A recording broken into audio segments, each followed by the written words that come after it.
everyone, time for our next bedtime story. So this one is one of my children's favourite. It's called Pooh in the Zoo and it's by a man called Steve Smallman and the lady who illustrated it is called Ada Gray. You ready? Little Bob McGrew was a keeper at the zoo. Looking after animals was what he loved to do. But it wasn't always fun because Bob was the one who had to push a cart around and shovel up the poo.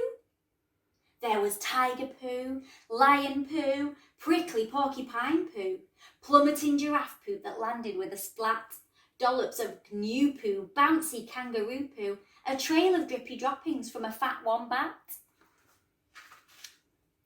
flying bits of bat poo. Crikey, whose is that poo? A pongy pat of panda poo steaming on the sand. And Monkey always threw his as fast as he could do his, so no one had a clue where his poo might land. Bob felt dizzy. It was far too busy, with big jobs and little jobs all around the place. Then he slipped on a banana while mucking out Iguana, and it ran off with a very greedy grin upon its face. The lizard caused hysteria inside the cafeteria, climbing on the counters, eating everything he saw. 11 lime lollies, all the cakes from the trolleys, a pepperoni pizza, and then sandwiches galore. Iguana's bulgy belly started wobbling like a jelly. Oh, he groaned, I don't think I could eat another bite. Then his greedy little eyes saw some sparkly fireflies, so he gobbled them up too because he fancied something light. Iguana said, uh-oh, as his bum began to glow. He pulled a funny face and plopped a poop upon the floor. But Iguana's jaw soon dropped when he saw the poop he'd plopped, and he ran back to his cage where Bob was waiting by the door. Bob turned around and saw something glowing on the floor, a poo that shone so brightly it was lighting up his face. No creature in this zoo has ever done a glowing poo, he whispered to himself. It must have come from outer space. Soon everybody knew about the new poo in the zoo, and people flocked to see the interplanetary poop.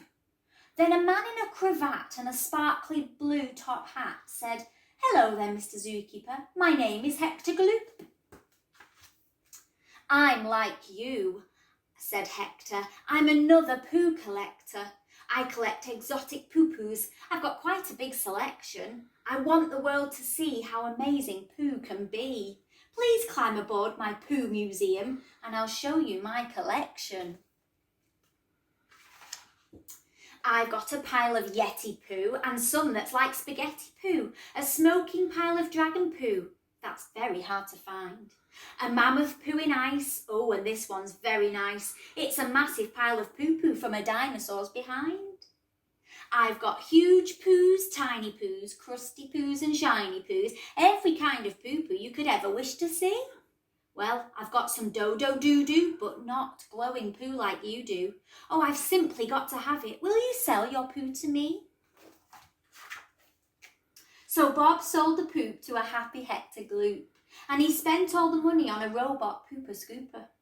Well, it whizzes round the zoo and it picks up all the poo.